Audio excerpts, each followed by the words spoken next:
দেবগণ ব্রহ্মার শরণাপন্ন হলেন।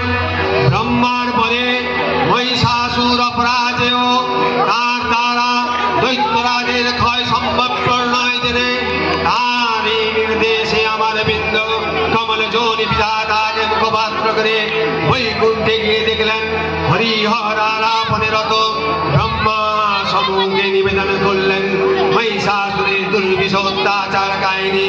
স্বর্গভ্রষ্ট দেবতা করে এই বার্তা শুনলেন তারা।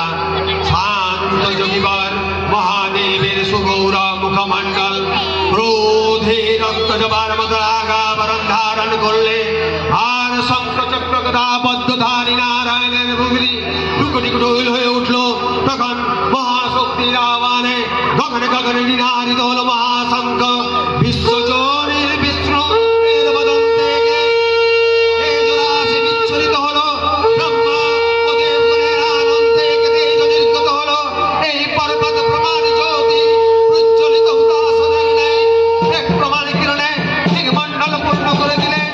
ওই তেজরশ্মি একত্র হয়ে পরমারূপবতী দিব্যশ্রী মূর্তি তিনি জগন্মাতৃকা এই আদ্যা দেবী ঋগ মন্ত্রে ঘোষণা করলেন আত্মপরিচয়।